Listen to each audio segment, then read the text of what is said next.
Why is a US dollar worth 150 Japanese yen but only 0.90 euros? Who decides these numbers? And why do they keep changing? What if I told you that currency values are often manipulated, influenced by hidden forces, and sometimes even weaponized? Today we are exposing the truth behind why different currencies have different values and how it affects you more than you think. So what actually determines the value of a currency? Why does one US dollar get you around 80 Indian rupees but only 0.90 euros? It's not like these countries just randomly pick numbers out of a hat. The value of a currency is essentially a confidence game, how much people trust it, and this trust is built on three main pillars: supply and demand, economic stability, and good old-fashioned speculation. Let's first talk about the supply and demand. Think of it like this. Imagine you are at an auction building on a limited edition of PlayStation 5. If everyone wants it and there are only a few available, the price skyrockets. That's exactly how currency works. If a country prints too much money,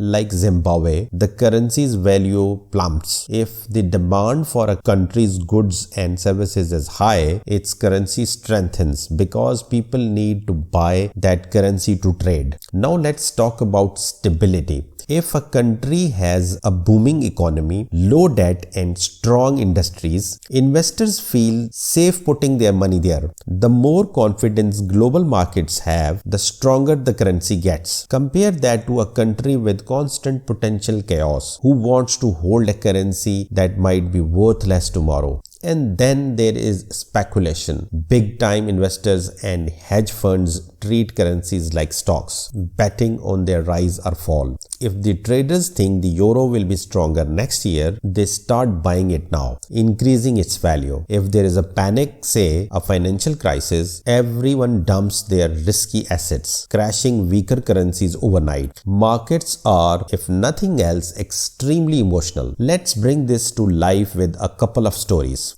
The Swiss Franc shock. Back in 2015, Switzerland suddenly removed its cap on the value of its currency. Overnight, the Swiss franc skyrocketed by 30% against the euro. Businesses that depended on exports got crushed because suddenly Swiss goods became way too expensive. In 2018, Venezuela's hyperinflation was so bad that the people were literally weighing cash instead of counting it. When a currency becomes worthless, people stop using it entirely. Now, speaking of money, let's talk about protecting yours. If you are making online transactions, trading, or just browsing, you need to keep your data secure. That's where NordVPN comes in. It encrypts your connection, keeps hackers and nosy advertisers away, and even lets you access content from the other countries by changing your virtual location. So if you don't want cyber criminals pulling a currency devaluation on your personal data, check out NordVPN, link in the description. Alright, back to the money talk. So if currency values fluctuate like crazy, how do governments keep things in check? They have 5 tricks in their sleeves. Number 1, interest rate.